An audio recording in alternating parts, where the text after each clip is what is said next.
see a massive new building going up, like a state-of-the-art hospital, and just wonder about the invisible web of plans that are keeping every single worker on that site safe? Well, today, we're going to peel back the curtain and go inside the master plan designed to do just that. So yeah, what does it actually take? I mean, a construction site is one of the most dynamic and, let's be honest, potentially dangerous workplaces on the planet. You've got heavy machinery, people working at dizzying heights, extreme weather. The risks are literally everywhere. How on earth do you manage all of that?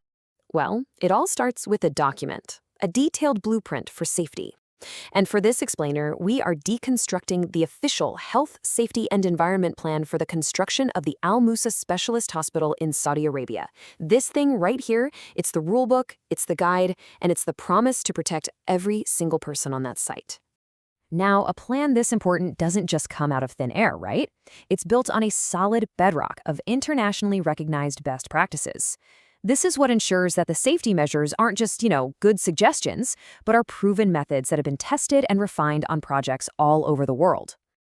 You see it right here. The plan is aligned with some major global standards. You've got ISO 45001, which is all about keeping the workers safe. Then there's ISO 14001, which focuses on minimizing the project's impact on the environment. By pulling in guidelines from organizations like OSHA too, the project isn't just following local rules. It's aiming for a global standard of excellence. And this is what it's all about.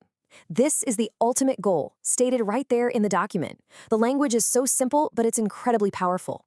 Create a workplace that is free from hazards, and most importantly, achieve zero fatality. That is the absolute, non-negotiable mission. Okay, so how do you even begin to wrangle a document this massive and make it work? Well, the Al Musa plan can be broken down into 3 core pillars that make it all understandable and, more importantly, actionable. It's about the people who are responsible, the process for managing safety, and the perils that have to be controlled. All right, let's kick things off with that first pillar, the people. Because let's face it, a plan is just words on a page without clear roles and responsibilities. This part of the plan outlines the entire chain of command, from the project managers all the way down to every individual worker. Who's accountable for what? It's all laid out. And we're talking about real, concrete details here. The plan actually mandates a ratio of at least 1 dedicated health and safety inspector for every 50 workers. Think about that. That's not some vague promise. It's a measurable, on-the-ground commitment to constant supervision and support.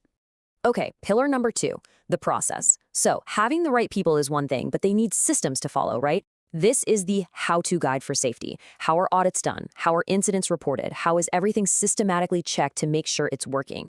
And a safety audit is way more than just a random walkthrough. It's a formal 5-step procedure. You prepare, you conduct the audit, you report on what you found, both good and bad, you figure out what needs to be fixed, and then, and this is the key part, you follow up. It's a closed-loop system designed for total accountability. And that, of course, brings us to our final pillar, the perils. This is where the rubber meets the road. This is where the plan gets incredibly specific about the actual tangible dangers you'd find on a construction site. What could go wrong, and what's the exact plan to stop it from happening? The plan gets super granular here, identifying and creating strategies for dozens of specific risks. So let's look at a couple of examples just to see how detailed this thing really gets, starting with a major environmental hazard in the region. And that danger is the extreme summer heat. In Saudi Arabia, heat stress isn't just a matter of comfort. It's a serious health and safety risk that can lead to heat exhaustion or even fatal heat stroke. The plan has to tackle this head-on. This table is fantastic because it removes all the guesswork. It creates a direct, data-driven link between the temperature and the required safety response. So for example, once the heat index hits 41 degrees Celsius, the protocol automatically kicks into action level 3, because at that point, heat exhaustion is a likely and immediate threat. And that data isn't just for show, it drives actual on-the-ground policy. Based on these risk levels, the plan mandates a total work stoppage during the 3 hottest hours of the day in the peak summer months. It's a perfect example of how data on a peril leads to a process that saves lives. And heat is just one of many, many risks. The plan details procedures for everything from working at heights to electrical hazards. Now, trying to manage all this complexity with paper and clipboards, that's just asking for trouble. And this is exactly where modern digital HSE systems become essential. allowing teams to track and mitigate every single risk with its own set of controls. But here's maybe the most crucial idea in this entire plan. Safety is never done. A construction site changes every single day. What was safe yesterday might not be today. So the approach to safety has to evolve with it. It has to be a living, breathing system. This diagram basically shows the engine of that system. It's called the Plan, Do, Check, Act cycle. You plan a task, like a crane lift. You do the lift. You check to see if all the procedures were followed.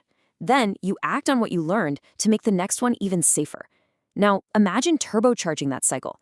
That's what AI-powered apps do.